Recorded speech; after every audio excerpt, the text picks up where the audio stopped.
Molt bon dia a tots plegats i moltes gràcies per la seva assistència. Compareixem un cop més la regidora Gemma Tarafa i jo mateix per fer una posada al dia de determinats aspectes en relació a la situació de l'alerta sanitària i l'alerta general que es viu d'ençà de la declaració d'aquest estat per part del govern espanyol.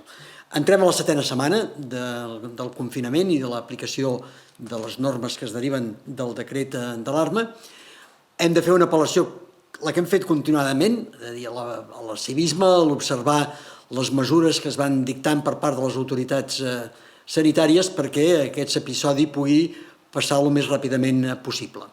Hi ha un punt d'inflexió en aquests dies que és el que correspon a una amplíssima demanda social de tots els sectors, incloent-hi també la comunitat sanitària, de la possible inici d'un procés de desconfinament de determinats sectors de la població.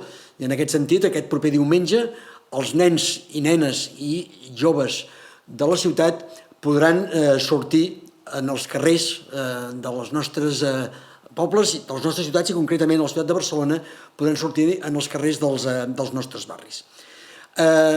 Hem de fer aquesta apel·lació al sentit comú, al civisme, que ha sigut la norma de comportament per part del conjunt de la ciutadania durant tot aquest període. Crec que ens hem de felicitar que haguem arribat a un punt en què això ens pugui permetre que un sector que difícilment podia continuar en una situació de confinament continuat pugui sortir al carrer i fer-ho en les millors condicions.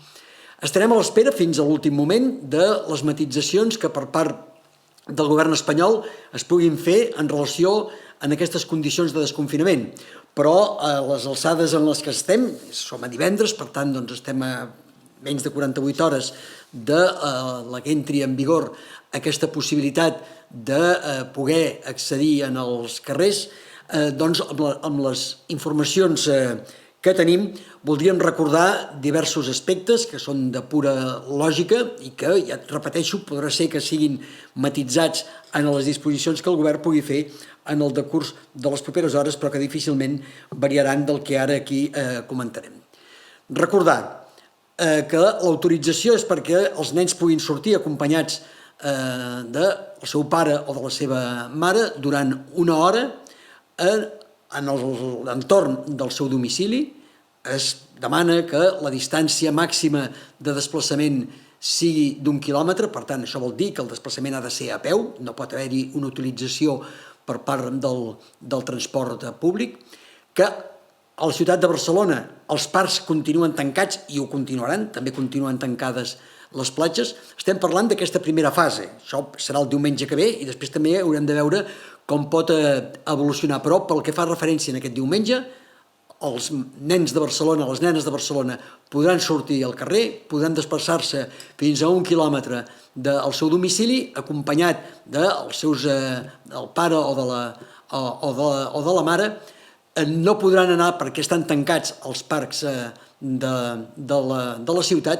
Els majors de 14 anys i fins a la majoria d'edat podran fer-ho de manera autònoma, però també amb aquestes mateixes condicions de distància i durada dels desplaçaments. Repeteixo, les platges de Barcelona continuen tancades, els parcs de Barcelona continuen tancats, per tant aquests seran espais que no seran accessibles pel conjunt de la població i en especial els que estaran autoritzats a poder sortir, que repeteixo són els menors acompanyats dels seus pares o de les seves mares. Recordar que la distància interpersonal s'ha de mantenir en la franja aquesta entre 1 i 2 metres.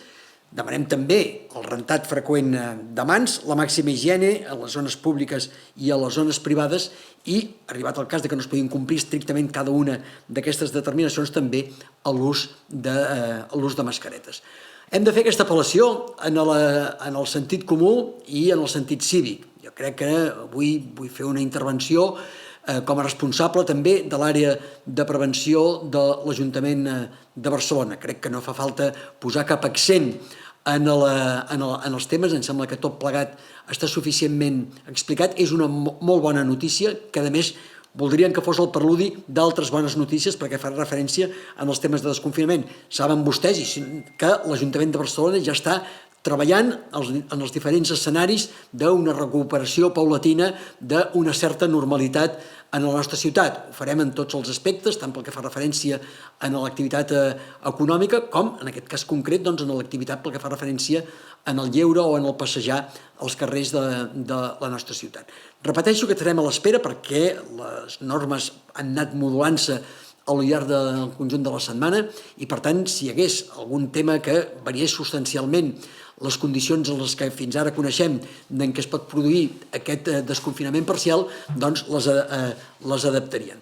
El missatge és també en les famílies de dir, escolta, disfrutem d'aquesta possibilitat, fem-ho d'una manera ordenada, evidentment hem d'evitar les concentracions que posin en perill aquesta distància de seguretat sanitària que ens hem imposat i, per tant, esperem també que el conjunt de l'activitat d'aquest diumenge sigui absolutament profitosa i ens permeti que pugui haver-hi reedicions continuades d'aquest desconfinament.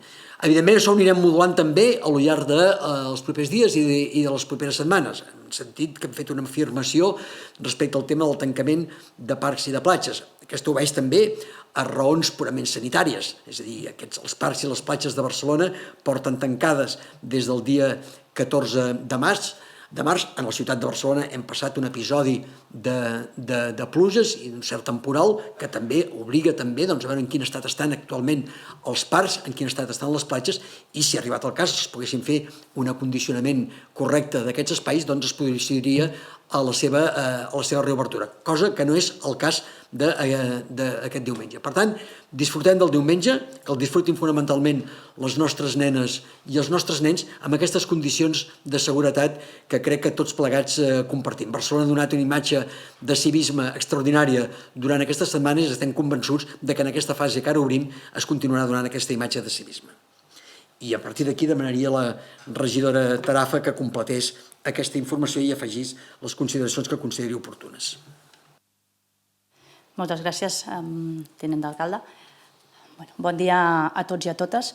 Jo crec que el que succeirà diumenge estic convençuda que anirà bé i es farà amb prudència i amb responsabilitat, com ho hem fet la grandíssima majoria dels barcelonins i barcelonines durant les darreres setmanes. Per tant, jo crec que hem d'apel·lar a aquesta corresponsabilitat de tots i totes i aquesta prudència que ara ens explicava el tinent d'alcaldia. Per tant, estic convençuda que si ho fem com ho hem anat fent totes aquestes setmanes, sortirà bé i anirà bé. Jo crec que hem d'entendre que no ens estem desconfinant com a ciutat, sinó que estem donant un respir molt important i molt necessari per la cura dels nostres infants, pel seu equilibri emocional, per la seva salut emocional i per la seva salut física. Per tant, estem donant un respir a aquests nens i nenes, a aquests fills i filles que tenim a casa molts de nosaltres, i els estem donant aquest respir tan necessaris i que han fet un esforç molt important durant moltes setmanes. Per tant, crec que és important que entenguem que no ens desconfinem com a ciutat. Això és molt important que ho tinguem clar, sinó que donem aquest respir, sobretot per aquest equilibri de salut física i emocional dels nostres petits, i per això és important que aquest respir, aquesta sortida puntual que fem un cop al dia, la puguem fer en la línia que deia el tinent d'alcaldia, amb total prudència, amb total corresponsabilitat i podent seguir aquelles mesures sanitàries i de protecció que és importantíssim que les puguem seguir. És important que puguem mantenir aquest equilibri entre poder satisfer aquesta necessitat emocional, aquesta necessitat física dels nostres infants, que és de consens, diguéssim, ampli, social a la nostra ciutat, sense posar en risc aquell confinament que ens ajuda durant les properes setmanes encara a evitar repunts. Per tant, aquest equilibri l'hem de poder mantenir entre tots i totes i per això crec que diumenge ho podrem fer bé, dilluns també, dimarts també, ho podrem fer bé tenint en compte aquesta prudència o aquesta corresponsabilitat de la que ara en parlàvem. Per tant, a partir d'aquí diumenge anirem veient com cal acompanyar, diguéssim, tot el procés en el cas que sigui necessari. Tot seguit, jo us volia fer un balanç, el balanç del que han estat els serveis socials en totes aquestes setmanes. Des del primer dia, des del dia zero, quan va, diguéssim, començar aquesta crisi sanitària, aquesta pandèmia, des dels serveis socials vàrem dir que era molt important poder garantir el benestar social de tots els veïns i veïnes de la nostra ciutat, poder garantir els drets socials dels veïns i veïnes d'aquesta ciutat. I, per tant, poder acompanyar, sobretot, aquella població més vulnerable que ja tenia emergències socials i que en té encara a dia d'avui i, per tant, poder-les acompanyar perquè poguessin, diguéssim, confinar-se en condicions, diguéssim, dignes i òptimes i poder-los acompanyar en aquelles emergències socials, com fèiem abans, que en cas que fos necessari. Abans de fer aquest balanç, volia donar un profund agraïment, i de tot cor, molt sincer, de veritat, a tots aquells professionals de serveis socials, de tots els serveis de serveis socials que han fet possible això. És sovint una feina invisible, però jo crec que una de les conclusions que n'hem de treure d'aquesta crisi és que aquells sistemes que s'han mantingut, aquells sistemes que cuiden i tenen cura dels veïns i veïnes de la nostra ciutat, són els que ens han aguantat com a societat i com a ciutat aquestes 6 setmanes. Per tant, vull donar un profund agraïment a tots els treballadors i treballadores de serveis socials que s'han deixat la pell amb vocació i amb estima durant totes aquestes setmanes en el seu dia a dia. I també les gràcies a moltes de les entitats, com ja veureu després, amb les que hem anat treballant totes aquestes setmanes en processos de coproducció o de relació mútua o de diferents tipus de col·laboració amb diferents xarxes i amb diferents entitats, gràcies a les quals també hem pogut anar mantenint i arrencant alguns nous serveis. Potser fem una valoració en 5 grans grups, perquè crec que ens donen la dimensió del que han set aquests serveis socials o aquest treball d'acompanyament, de tenir cura d'aquelles persones de la nostra ciutat que més ho necessiten. El primer d'ells són que hem tirat endavant 7 dispositius amb 714 places d'allotjament més de les que teníem fins ara. La ciutat de Barcelona ja tenia 2.200 places d'allotjament per a aquelles persones que no tenen una llar. Per tant, ja existien 2.200 places, però hem augmentat en aquestes setmanes d'aquesta, pandèmia sanitària que estem vivint, 714 places, de les quals la grandíssima majoria estan ocupades, excepte unes 50 o 60, que encara, hi ha marge, en cas que tinguem més demanda o més necessitat, per poder-hi fer front. Per tant, hem passat de 2.200 a 2.914. Crec que és important que quan parlem de les persones sense llar, sempre parlem que, evidentment, les persones sense llar el que hem d'aconseguir és que tinguin una llar, perquè és el que desitgem tots nosaltres, per tots nosaltres, també per les persones sense llar, però també vull posar l'accent en l'esforç que s'ha fet com a ciutat per poder acompanyar tots aquests nous allotjaments, totes aquestes nous places d'allotjaments, per poder garantir que aquestes persones passessin unes condicions de confinament dignes, com ho han fet tota la resta de veïns i veïnes de la nostra ciutat. I això han anat en la línia del que hem anat portant en els darrers anys, les polítiques d'habitatge o les polítiques per les persones sense llar han sigut polítiques contundents i pioneres i ho han de seguir sent en els propers anys. Jo crec que per fer el resum d'aquestes dades potser podem compartir algunes de les dades que tenim. El pavelló de la Fira A tenia una capacitat i té una capacitat de 225 places, el pavelló de la Fira B té una capacitat de 225 places, l'A està gestionat per la Creu Roja, el B està gestionat per la Fundació Salut i Comunitat, el Centre 2 de Maig té una capacitat per 59 dones i està gestionat per l'entitat Progrés, el Pere Calafell, l'espai Pere Calafell, amb una capacitat de 58 persones i està gestionat per la Creu Roja, l'equipament de 30 places per persones sense llar amb símptomes Covid positius. Ja varen dir que les persones que tenien Covid positiu serien traslladades a un altre espai per poder-les acompanyar tal com pertocava. Doncs aquest equipament de 30 places està gestionat per Sant Joan de Déu Serveis Socials. L'equipament de 75 places per persones amb alcoholisme o altres addiccions en actiu gestionat per ABD i l'Agència de Salut Pública, també en marxa, i l'equipament en una casa de colònies de Montgat amb una capacitat per 42 joves en una situació de sense llar i gestionat per l'entitat Superacció. Aquest desplegament, en aquest primer paquet de dispositiu, també hi hem d'afegir el fet que s'han activat 3 espais per dutxes, roba i alimentació a la nostra ciutat, també gestionat per 3 entitats de la nostra ciutat. El segon gran paquet o el gran tema del que volia parlar en aquesta valoració, en aquest balanç de serveis socials, és el tema dels àpats, del garantir l'alimentació. Evidentment, el repartiment de menjar no és, diguéssim, el model més desitjat o més idoni en un model de serveis socials com el que tenim nosaltres, però sí que s'ha posat en evidència que era un tema necessari, el poder garantir aquesta alimentació, el poder garantir que totes les persones de la nostra ciutat tinguin aquest dret, el dret a l'alimentació garantit. Per tant, aquí s'ha fet un desplegament també molt important. S'ha augmentat en un 146% la distribució d'àpats, és una xifra important, que ha volgut dir un total de 9.389 àpats al dia distribuïts a la nostra ciutat en 3 grans formats. El primer són aquells àpats que abans es feien als menjadors socials o que es, diguéssim, distribuïen a persones sense llar. Aquests ara han sigut de 2.156 al dia, mentre que abans d'aquesta crisi eren de 1.378 àpats al dia. Per tant, 778 àpats més al dia.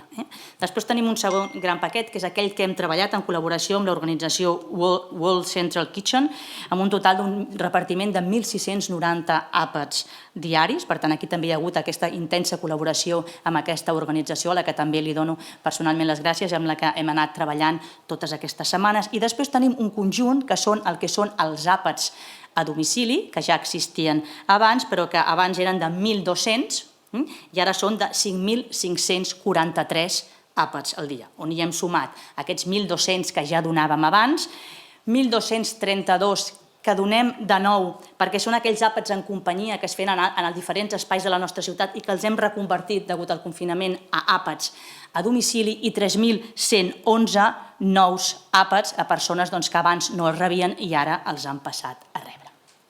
El tercer gran paquet és els centres socials, els centres de serveis socials, que, com ja sabeu, durant aquesta crisi han mantingut oberts al públic 9, la resta han continuat treballant i teletreballant, però oberts al públic se n'han mantingut 9. En aquests 9 oberts al públic, perquè ens fem una idea del balanç o de la dimensió, diguéssim, de feina que s'ha fet, s'han atès 447 atencions presencials i 9.499 valoracions telefòniques. Per tant, és un volum que és important en aquests 9 centres i en el total de tots els centres s'han atès 27.000 persones, que equivalen en aquest període a un 28% del que atenem durant tot un any. Per tant, també una mica perquè veiem aquesta dimensió. També han augmentat el nombre d'ajuts econòmics per cobrir necessitats que donem directe, o sigui, ajut directe. Aquest ajut directe que donem des d'aquests centres de serveis socials ha augmentat un 158%, també una xifra, diguéssim, important, que vol dir 5.554 ajuts per un volum financer de 1,8 milions d'euros. Pel que fa a l'atenció de gent gran, jo crec que com a servei ja sabeu que aquest era un dels temes també prioritaris. Les persones grans són un dels 2 col·lectius més vulnerables davant la pandèmia i així ho hem vist, diguéssim, en el dia a dia. Jo crec que aquí volia destacar sobretot el servei d'atenció domiciliària, el SAT, que com us vàrem dir al principi, tractaríem, i així s'ha fet, d'assegurar el servei que sobretot va destinat a aquelles persones dependents però més vulnerables perquè no tenen cap xarxa ni familiar, ni veïnal, ni social perquè les pugui acompanyar. Aquest volum s'ha mantingut, aquest 16% d'usuaris o usuàries del SAT que no tenen altres xarxes i que, per tant, el SAT, el Servei d'Atenció Domiciliària Municipal, ha estat al seu costat. La resta d'usuaris no ha estat necessari perquè aquelles famílies que no han treballat degut al confinament s'han fet, diguéssim, a les que els vull donar un important també agraïment, s'han posat a disposició per ells atendre aquestes persones grans i que no s'haguessin de fer des del servei d'atenció domiciliària i aquest servei es pogués concentrar principalment per a aquelles persones dependents i grans sense xarxa. Per tant, això també ha estat un tema en aquest sentit important. I com a darrer punt, diguéssim, d'aquest repàs de serveis, crec que és important també que reforcem el tema que els serveis a carrer, a l'Ajuntament de Barcelona, a nivell municipal, tenim 5 grans serveis a carrer, persones, diguéssim, que fan el seguiment en el dia a dia a peu de carrer. Aquests serveis han seguit funcionant tots i que és important que ho puguem dir perquè fan aquella atenció també molt directa a carrer, que és en aquest sentit molt important, o sigui que treballen a l'espai públic. Han fet 3.742 atencions presencials i 8.500 no presencials. Per tant, també un agraïment especial a aquests serveis, perquè aquests són els serveis que també normalment són serveis molt invisibles i que fan una feina extraordinària i que l'han continuat fent aquests dies. Jo crec que amb aquest balanç, amb totes aquestes dades, veiem, diguéssim, tot el que s'ha pogut abordar des de l'administració, des de l'Ajuntament de Barcelona, que és una feina, diguéssim, ingent, sense ànim en cap cas de ser autocomplaents. Per tant, tot el que s'ha pogut anar treballant i acompanyant en aquest sentit, en el sentit que us deia al principi, per sobretot acompanyar aquelles persones més vulnerables que tenen una situació d'emergència social o que han tingut. En alguns casos ho hem fet com a administració i en molts casos acompanyats per xarxes i entitats de la nostra ciutat. Però també veiem amb totes aquestes dades, amb tot aquest balanç, el pic de l'iceberg d'aquesta crisi, d'aquesta emergència social que ja tenim a dia d'avui a la ciutat de Barcelona i que anirà, diguéssim, a més als propers setmanes a mesos. Per tant, jo crec que en aquest sentit hem de ser molt conscients que des de l'administració, degut a aquesta situació excepcional, hem desplegat una mesura o hem desplegat uns serveis i uns acompanyaments excepcionals, però que també és molt important que des de totes les administracions entenguem que calen canvis profunds molt importants. Sense aquests canvis profunds són molt importants i necessaris per poder abordar aquesta situació en el curt, en el mig i en el llarg termini. Amb canvis profunds em refereixo a qüestions com poder reforçar encara més les garanties d'ingressos, satisfer les necessitats del dia a dia. Quan un té aquestes garanties d'ingressos és molt més fàcil poder satisfer aquelles necessitats del dia a dia. Per tant, és molt important aquests canvis estructurals de fons en aquesta línia, el tema de la garantia d'ingressos. Regularitzar persones migrades en situació irregular. Aquestes persones viuen una doble vulnerabilitat davant d'aquesta crisi. Per tant, és molt important que puguem fer a les properes setmanes i els propers mesos canvis profunds estructurals també en aquesta línia. També en temes com l'habitatge. En l'habitatge és un tema també importantíssim. Per tant, en temes de baixar els lloguers, aturar uns mesos més els desnonaments, per tant, tot un seguit de mesures. Per tant, és important que entenguem que aquests serveis i tots aquests desplegaments que hem fet en aquest balanç són serveis que han estat necessaris i segueixen sent necessaris per poder acompanyar a la població més vulnerable, però que en el mig, en el curt i en el llarg termini calen canvis estructurals profunds i és un bon moment ara per poder-los fer si volem fer front, i hem de poder fer front conjuntament totes les administracions en aquest curt i en aquest mig i llarg termini. Per tant, jo ho deixo de moment fins aquí. Moltes gràcies, regidora. A partir d'aquí ens posem a disposició de vostès per respondre a les qüestions que vulguin plantejar. Comencem el torn de preguntes. Recordem ràpidament, com sempre, que demanem als periodistes que tinguin silenciat el micròfon fins que sigui el seu torn i quan sigui el seu torn que l'activin, activin també la càmera i que tornin a silenciar el micròfon quan sigui el torn del següent periodista. Poden enviar també preguntes per escrit al número de telèfon que hi ha a la convocatòria de premsa. Comencem, doncs, el torn de preguntes amb en Roger Torres, de BTV.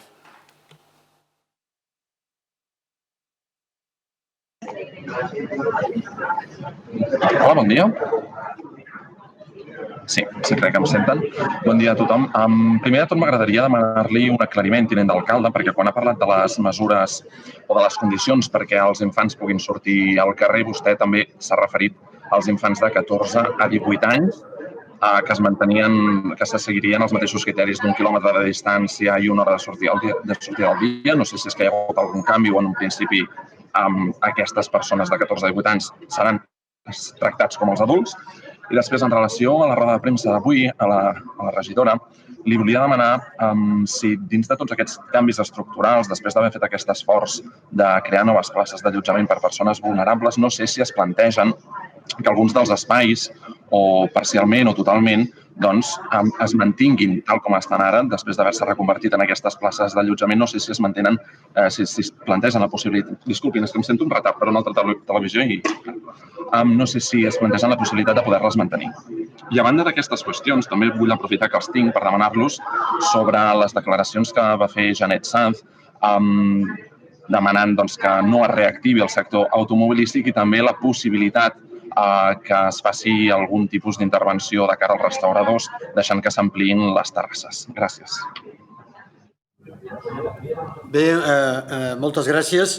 Hem dit el tema del desconfinament dels menors d'edat té diferents modulacions, perquè no és el mateix un infant de 3 anys que un adolescent de 15 o de 16 anys. Els primers han d'anar acompanyats pel seu pare i per la seva mare, els altres poden anar en el que en diem autogovern i per descomptat també podran fer, anar a la farmàcia, podran també anar a fer la compra, sempre mantenint les condicions generals de seguretat que han sigut vigents des del moment en què es va aprovar el decret de l'arma. Desplaçament durant aquest temps màxim d'una hora i a una distància curta del domicili. No utilització de transport públic i per descomptat tampoc, això ja serà general per tota la població menor d'edat, tampoc utilització dels parcs i de les platges que continuen tancats. I em permetrà fer una matització respecte al tema que m'ha fet l'última pregunta que he fet, fem-lo en positiu. Aquí la indústria automobilística, que té un pes important en la indústria de la nostra ciutat i del nostre país, ha fet un esforç d'adaptació extraordinari, amb la construcció de vehicles, de baixa contaminació, és un motor important de l'economia de la nostra ciutat i haurà de ser-ho, seguir sent, i esperem també que aquest procés que ha iniciat de fa un temps s'incrementi amb una activitat que sigui el més sostenible possible. Ho deixaríem aquí. Sí, respecte a la pregunta del tema dels equipaments, jo crec que és important que entenguem que seguim desconfinats, per tant, aquests equipaments dels quals jo he anat fent aquest balanç segueixen tots vigents i en ple funcionament a dia d'avui i durant les properes setmanes o el temps, diguéssim, que anem considerant necessaris, i també estem treballant en plans de desconfinament en el cas que sigui necessari de tots aquests equipaments. Per tant, aquest és un treball que estem fent amb les dades a la mà en el mig termini, per tant, és un procés que anirem avançant, però que crec que hem de deixar molt clar que tots aquests equipaments i serveis segueixen vigents a dia d'avui i que també anirem fent aquest abordatge en les properes setmanes, no perquè cloguin les properes setmanes, sinó per anar-nos anticipant a possibles solucions mentre anem treballant en paral·lel aquests canvis profunds estructurals als que emplaço a totes les administracions els que els puguem treballar de manera valenta i contundent a partir del dia d'avui, i algunes de les quals ja s'estan treballant.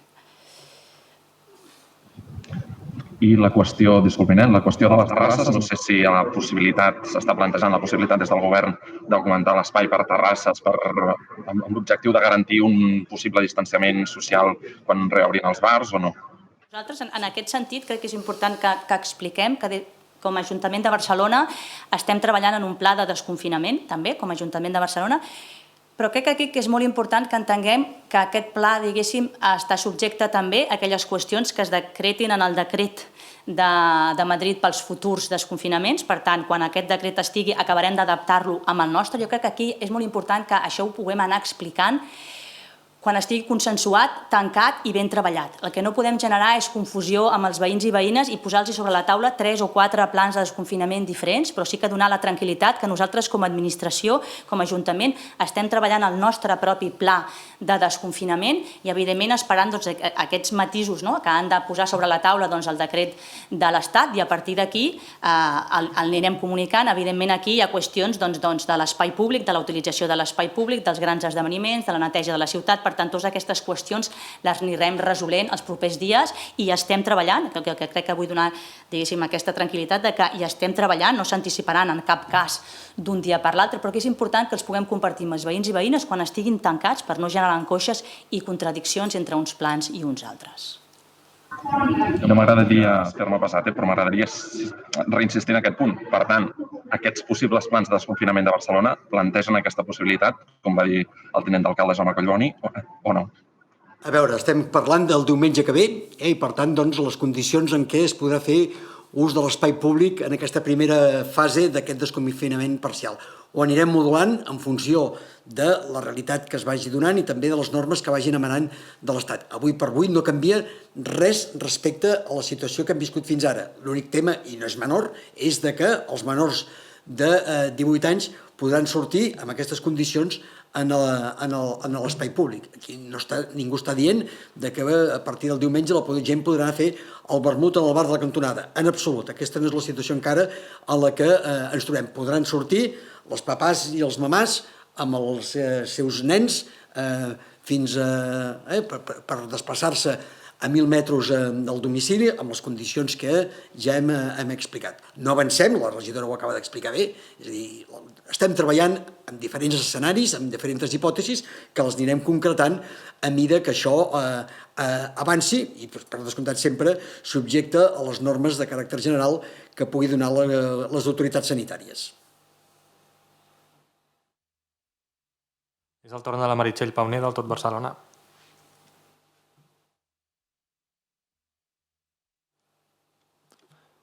Meritxell, tens el micròfon en silenci.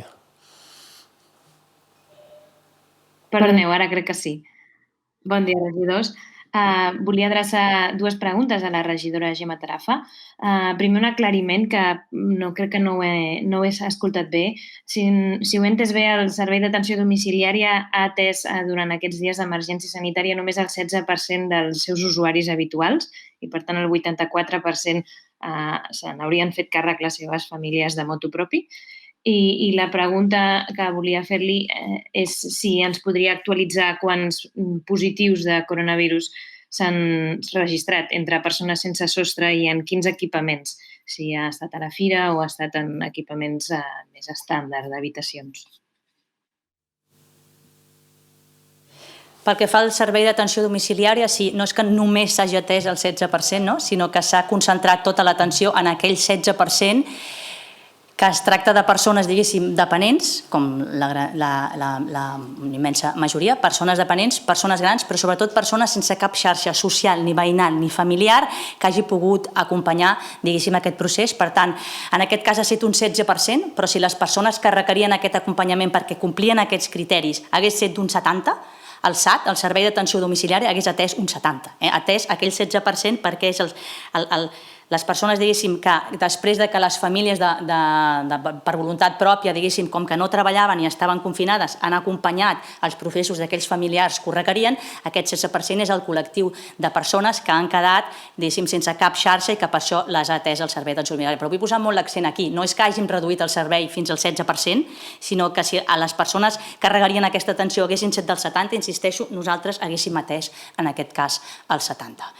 Pel que fa a les persones sense llar Covid positiu, jo crec que aquí és important que entenguem que tots els dispositius, aquests 7 dispositius dels que hem anat parlant, tenien, diguéssim, plans per abordar, diguéssim, els possibles Covid positiu en cas que hi fossin, per tant, que tenien plans, volia dir que tenien mesures de protecció sanitària i de seguiment i, per tant, de derivació. En els casos on s'han donat positius per Covid, hi ha hagut 2 tipus de derivacions, una d'elles en el cas que ha sigut pertinent a centres hospitalaris, com fem amb tota la resta de veïns i veïnes de la nostra ciutat, i l'altra, doncs ja us vàrem explicar que nosaltres teníem un servei, ara us ho deia, un equipament de 30 places gestionat per Sant Joan de Déu Serveis Socials, on d'aquestes 30 places ara estan plenes 15, les restants 15 no, per tant allà hi ha aquelles persones 15 positives que no han requerit ingrés hospitalari i que estan allà sent acompanyades tal com pertoca degut a la seva situació. El nombre total de persones sense llar Covid positiu, aquests nombres estan centralitzats en la Generalitat i anem donant tots els nombres de persones afectades al país. No fem disgregació o subconjunts de persones en els que anem donant positius o negatius. En el conjunt de positius de la nostra ciutat i del nostre país també, evidentment, hi ha les persones sense llar que hagin donat positiu. No sé si podria aclarir si se n'han donat també en els equipaments habituals, els equipaments municipals en què hi ha habitacions de 10, 12, 14 persones i els treballadors socials havien alertat d'aquesta situació. Després, si voleu, us puc donar les dades de quins s'han donat, però aquest és un tema que crec que és important que remarquem que tots aquests equipaments, quan s'obren, tenen plans de contingència clars, per tant, tenen plans de contingència clars i en el cas que hi arribi una persona en positiu o que no hagi estat datada, però penseu que fem controls de temperatura, per exemple, a la fira, quan les persones entren, per tant, sí que s'han reforçat molt aquells acompanyaments per evitar que en aquests espais hi hagi alguns Covid positius. Evidentment, com en molts altres països de la nostra ciutat, coneixeu les xifres, doncs sí que se n'han donat alguns, però el que és important és que tots aquells processos de derivació o en centres hospitalaris o en aquest espai s'han anat donant tal com pertocava. Gràcies. Ignasi Jorro, de Crònica Global.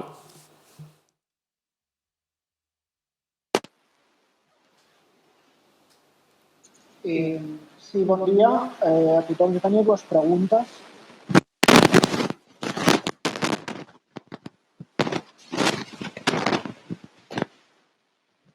Ignasi, no arriba el so. No et sentim. Sí, ara em sembla que sí. Disculpeu, Tenia només un parell de preguntes, no hi és el regidor, però era per saber si podien, sisplau, actualitzar com està el circuit funerari a la ciutat de Barcelona, atès que entenem que el 5è forn de Montjuïc ja ha arribat. Si ens podien dir si ja ha recuperat la normalitat, si no, com està, no? Perquè la setmana passada no estava... Semblava que hi havia una sèrie de disfuncions. Això d'una banda.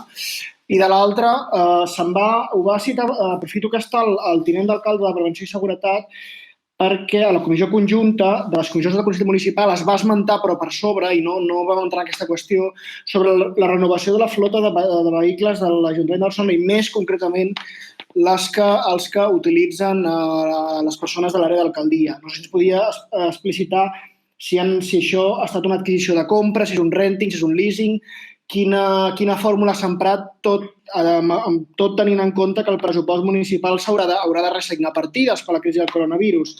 No ens podien explicar i donar més dades sobre aquestes dues qüestions. Gràcies. Bé, respecte a la primera, hi havia tot un pla de contingència per una possible situació de congestió dels serveis funeraris. Afortunadament això no ha estat així. En aquests moments es pot donar sortida a totes les necessitats de l'activitat funerària en la ciutat de Barcelona i no obstant això també hi ha una previsió de que, arribat el cas, es pogués activar aquest pla de contingència.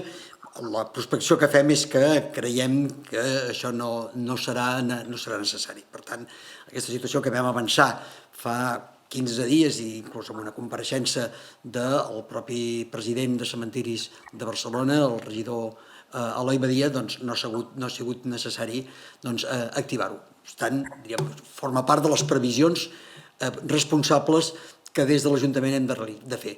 Els altres temes els vaig contestar en la comissió del passat d'aquesta mateixa setmana. L'Ajuntament està en uns moments la reposició de vehicles de la flota que s'han de fer, entre altres coses per el sistema que tenim, els sistemes aquests de renting o l'obsolescència de determinats elements d'aquest parc mòbil es fa atenent els criteris de sostenibilitat en la totalitat del parc mòbil. Evidentment que hi ha diferents tipologies de vehicles, però la voluntat és que tots s'adaptin a les normatives en matèria de sostenibilitat i de baixes emissions. La totalitat dels vehicles que l'Ajuntament adquireix pel sistema que s'utilitza és el sistema de renting.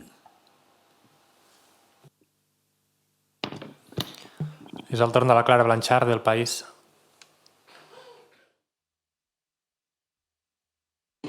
Hola, bon dia. Hola, no sé si em sentiu o em veieu. Hola, bon dia. Respecte a la possibilitat de regularitzar persones en situació irregular, ens ajudaria a saber de quanta gent estem parlant a Barcelona.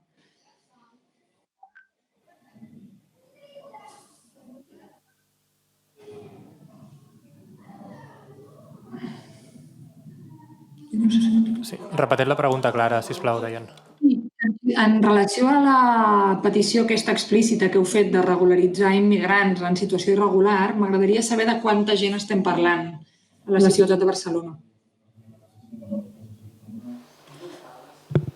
Jo aquí no tinc la dada ara, però la mirem i te la passem ara, però jo crec que sobretot emfatitzar que abans parlàvem de la dimensió i del volum de tot el que s'ha anat treballant aquests dies per fer front a la crisi i que això ho hem de seguir acompanyant amb aquells canvis estructurals i per això un d'ells és aquest, però ara em diuen que ara et passen la dada dels que tenim a la ciutat de Barcelona i quan sabem que no són, diguéssim, persones que van a serveis socials però que tindrien la necessitat.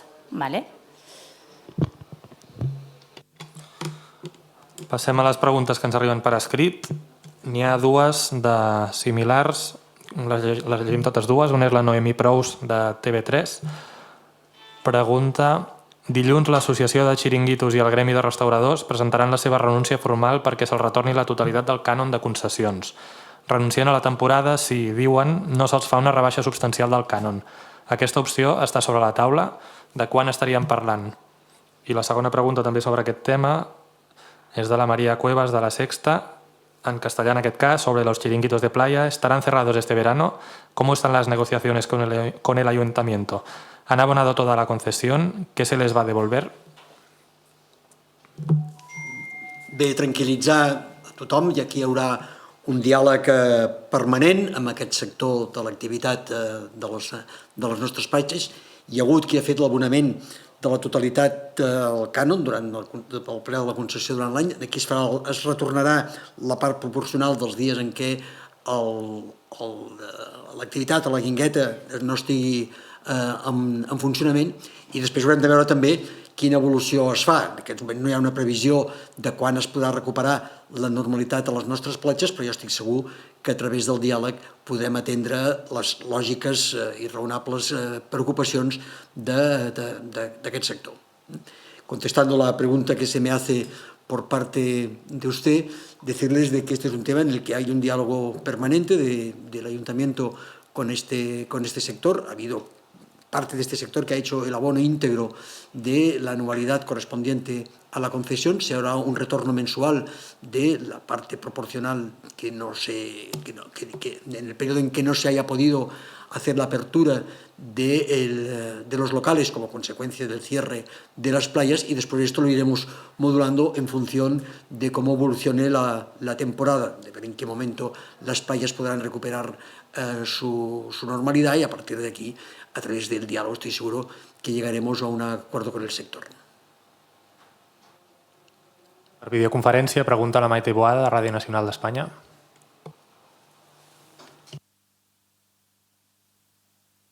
Volia preguntar, la primera anàlisi que va fer de pèrdua de diners l'Ajuntament de Barcelona o ingressos que havia deixat de tenir era de 200 milions. Volia saber si això es manté, si s'ha incrementat, i també de manera paral·lela en quant s'ha incrementat la despesa social a la qual està fent l'Ajuntament de Barcelona, està fent front. Gràcies. Està clar que aquí hi haurà, i ho hem anunciat, ho va anunciar-ho l'alcaldessa en el ple extraordinari, es va anunciar també en la comissió d'aquesta mateixa setmana, i la previsió és tenir una assentada amb els diferents grups per veure com s'ajusta els pressupostos en funció d'aquesta nova realitat. Està clar que l'escenari d'avui no té res a veure amb l'escenari del moment en què es va fer l'aprovació pressupostària, no només l'Ajuntament de Barcelona, sinó el conjunt de les administracions. Avui mateix el Parlament de Catalunya aprova un pressupost que de segur haurà de ser objecte d'una revisió immediata en funció del nou escenari. La previsió és que en els propers dies pugui haver-hi una assentada, primer per part de l'equip econòmic de l'Ajuntament, que hauria de fer la corresponent proposta, i després la nostra voluntat és dialogar amb tots els grups, i en primer lloc en els grups que havien donat el seu suport en els pressupostos que es van aprovar. I això afecta el conjunt de les partides pressupostàries, i està clar que en la situació que ens trobem hi haurà una especial atenció en les partides socials. Està clar que aquí haurà d'haver-hi un sacrifici per part del conjunt de l'estructura municipal, però està clar també que hi haurà una especial sensibilitat perquè això afecti menys en les partides destinades a les polítiques socials. Ens repregunten tant en... disculpa. La línia que comenta el tinent d'alcalde, perquè fa les dades de serveis socials, les anirem compartint els propers dies. La que sí que us podem compartir avui és la que ja he dit, que amb ajuts directes, durant totes aquestes setmanes hem donat 1,8 milions d'euros amb ajut directe. Sobre el tema de les guinguetes, ens pregunten tant en català i en castellà si es pot aclarir si hi ha sobre la taula la possibilitat de rebaixar el cànon més enllà del retorn mensual. Repeteixo, aquest és un tema que serà objecte del diàleg. Aquí en aquests moments jo crec que és prematur veure com evolucionarà. Estàvem a l'inici tot just de la temporada de platges, hem de fer diferents prospeccions i em sembla que el raonable és esperar el decurs de les properes setmanes a veure quin matís es pot agafar. Por tanto, yo creo que hemos de manifestar nuestra voluntad del máximo diálogo con el sector. Es prematuro determinar en qué sentido puede finalizar esta negociación, pero estoy seguro que seremos capaces de entendernos. Veremos también en qué momento se puede normalizar la actividad en las playas. Actualmente no hay actividades, las playas están cerradas, por tanto es lógico que se produzca el retorno de la parte abonada y por tanto que no ha sido objeto de actividad económica, y veremos en el transcurso de las próximas semanas y meses cómo esto evoluciona para hacer los ajustes necesarios. L'Alba Cladellas de Telecinco, en castellà, ens diu: Los parques de juego no abrirán, pero parques como la Ciutadella se abrirán. ¿Qué tipo de medidas se van a tomar? Estamos hablando de este domingo. Después veremos cómo puede evolucionar en el transcurso de la semana o de los fines de semana. Este domingo los parques de Barcelona van a permanecer cerrados, de la misma manera que van a permanecer cerradas las playas. Y la respuesta concreta a la petición que a la pregunta que se me hacía de si el Parc de la Ciutadella estará abierto o estará cerrado, el Parc de la Ciutadella este próximo domingo estará cerrado. La Natàlia Vila, del diari Ara, per la regidora Tarafa. Aquest matí una vintena de xarxes solidàries de veïns han fet un comunicat on acusen els serveis socials de Barcelona de derivar-los casos. Diuen que els propis usuaris els expliquen que és Serveis Socials qui els facilita els telèfons de les xarxes i que això ha fet que els usuaris es doblin en una setmana. Què ens pot dir amb aquest tema? I hi ha una altra pregunta també sobre aquest tema de la Blanca Blai, de l'Agència Catalana de Notícies, que també afegeix que assenyalen que la Guàrdia Urbana ha assetjat i multat alguns voluntaris. Quina valoració en fan? Jo crec que amb les dades i el balanç que heu vist la dimensió de treball que s'ha anat abordant durant tots aquests dies des de Serveis Socials. Jo crec que hem de dir molt clar que Serveis Socials ha atès a tothom que s'hi ha dirigit, per tant, en cap cas s'ha desatès a cap persona que no s'hi ha dirigit. Això no vol dir que hi hagi persones que no hagin arribat fins a Serveis Socials, per tant, hem de veure com podem acompanyar a tothom que ho necessiti per arribar-hi, però els Serveis Socials han atès a tothom que s'hi ha dirigit. Jo crec que és important també que tinguem que, en el cas que alguna xarxa veïnal o xarxa d'ajuda mutu s'hagi trobat desbordada per la raó que sigui, nosaltres quan hi parlem el que els diem és que ens derivin ells a nosaltres, aquelles persones que requereixen acompanyament. Per tant, en cap cas parlem de deixadesa de funcions de serveis socials. Crec que és importantíssim que remarquem que els serveis socials ha atès a tothom i que en el cas que hi ha hagut aquestes situacions de desborde, aquelles persones les dirigeixin cap a serveis socials. I també vull emfatitzar que nosaltres hem treballat durant totes aquestes setmanes amb molta cooperació i bona coordinació amb moltes de les xarxes de la ciutat i amb moltes de les entitats de la ciutat, com heu vist ara, diguéssim, en aquest balanç que us he anat transmetent. De fet, mira, m'he deixat d'agrair a aquells 3 centres que estan fent el tema de dutxes, roba i alimentació, i que ho vull fer perquè crec que hem de poder visibilitzar aquestes feines invisibles que són claus, entre els quals estan el treball que han fet la Fundació Formació i Treball, el Centre 6 i el Gimnàs Social Sant Pau, que també han fet una col·laboració amb nosaltres per poder, diguéssim, abordar aquests 3 centres. Els serveis socials, diguéssim, en aquest sentit han estat a ple rendiment i atenent a tothom. Per tant, en aquest sentit, si hi ha alguns desajustos, mirem quins són, però jo crec que hem de poder dir molt clar que s'ha atès a tothom que s'hi ha dirigit i que en el cas que alguna xarxa estigui desbordada o perquè la gent va cap allà i no va cap a serveis socials, animar-los i emplaçar-los a que els dirigeixin cap a serveis socials i continuem treballant de manera coordinada com ho hem anat fent. En relació a l'última part de la pregunta, evidentment, ni la Guàrdia Urbana ni els Mossos d'Esquadra assetgen a ningú, que era el contingut estricte de la pregunta que se'ns feia. En tot cas, fan el control de les condicions de compliment de la normativa en matèria de confinament i d'observança del conjunt del decret d'alarma. Portem ja pràcticament 30.000 actes aixecades per infraccions d'aquesta normativa. Pot haver-hi hagut, i ho hem dit sempre, alguna actuació no correcta que quan en tenim coneixement es procedeix immediatament a subsanar. Però també he de reiterar, el fet de ser voluntari no és una condició, pot ser condició necessària però no suficient per desplaçar-se.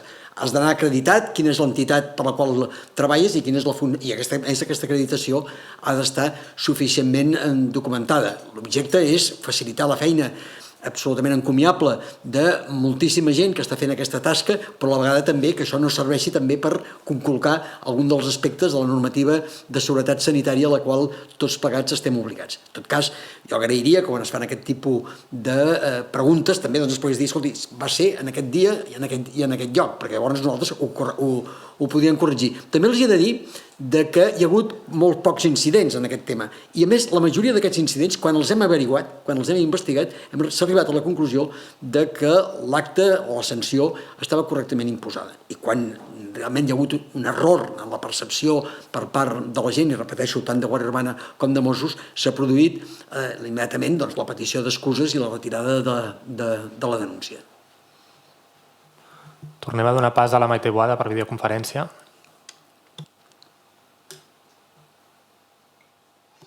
Jo volia preguntar sobre el motosharing. Ahir va entrar en funcionament el B5. Volia saber si l'Ajuntament recomanarà a les empreses de motosharing també la possibilitat de tornar a prestar serveis, tota vegada que el que es recomana és que es faci servir el mínim possible el transport públic per evitar contagis. Gràcies. Bé, em remeto a una compareixença que demà mateix farà la regidora de Mobilitat, la senyora Rosa Alarcón, i la tinent d'alcalde Janet Sans, on podran explicar totes les mesures que en matèria de mobilitat s'estan articulant. Per tant, no vull avançar la notícia perquè, entre altres coses, tampoc conec amb precisió quines són les determinacions que es proposaran.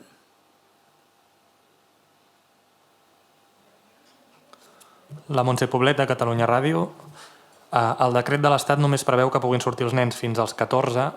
Vostès també preveuen que els adolescents de 15 a 18 surtin a passejar?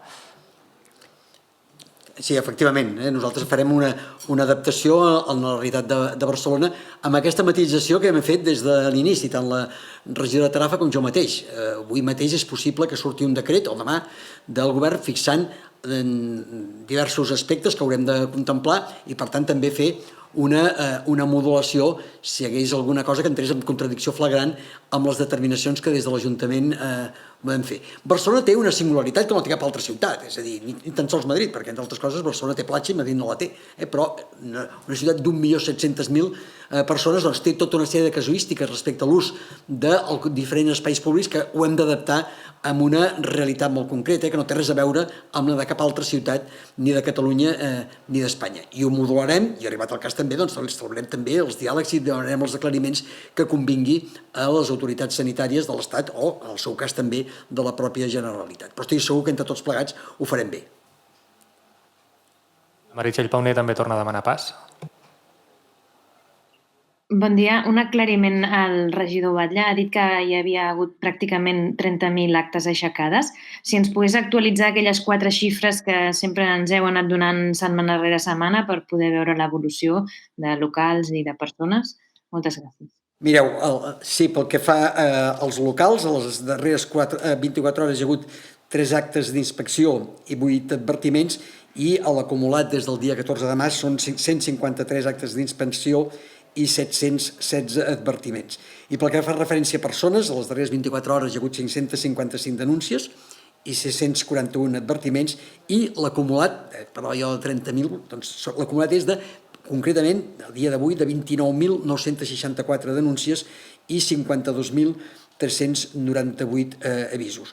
Pel que fa referència a vehicles interceptats, a les darreres hores n'hi ha hagut 1.003 i l'acumulat és de 23.914, és a dir, aturades de vehicles perquè puguin justificar per què s'estan desplaçant. La Mària Sánchez, de Televisió Espanyola, demana si es pot aclarir si recomanen que els nens portin mascareta i després també demana si es pot resumir l'explicació que s'ha fet en relació a la sortida dels nens en castellà.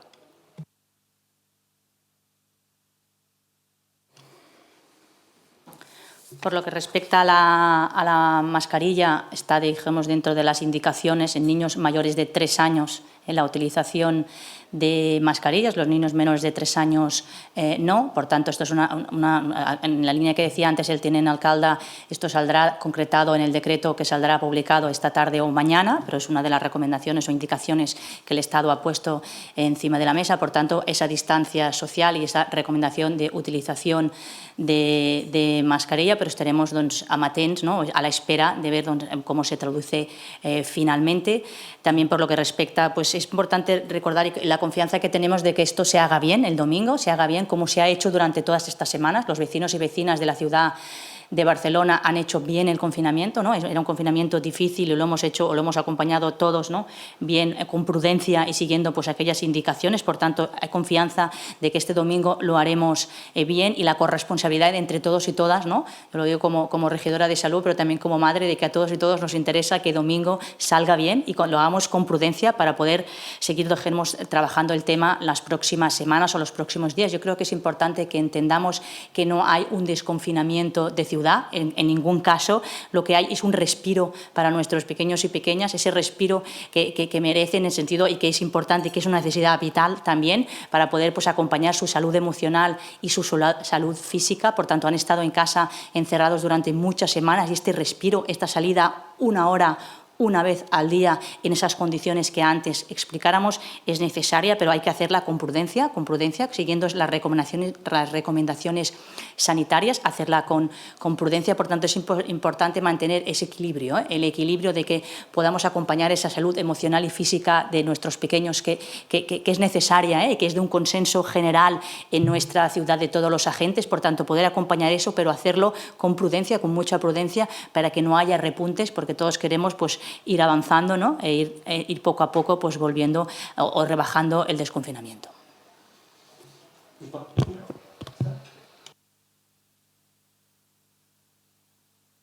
Moltes gràcies a BTV per donar la senyal, a tots vostès per la seva atenció, desitjar que tinguem tots plegats un bon cap de setmana, recordar també que continuen plenament vigents les normes pel que fa referència al desplaçament de vehicles. Tornem a estar en un cap de setmana, continuaran activats els controls tant per part de Guàrdia Urbana com per part de Mossos per evitar que hi hagi que s'incompleixin aquestes normes i desitjar que aquest diumenge pugui ser un èxit aquest inici de la recuperació de l'ocupació dels espais de la ciutat, encara que sigui reduït a les nostres nenes i els nostres nens que, com deia la regidora de Tarafa, realment ho necessitaven. També probablement ho deuen necessitar els pares. I esperem que això ho puguin ampliar també en el futur en els avis, que també puguem sortir, que aquests també estem també molt mancats de la relació amb els nostres nets. Doncs aquesta ha estat la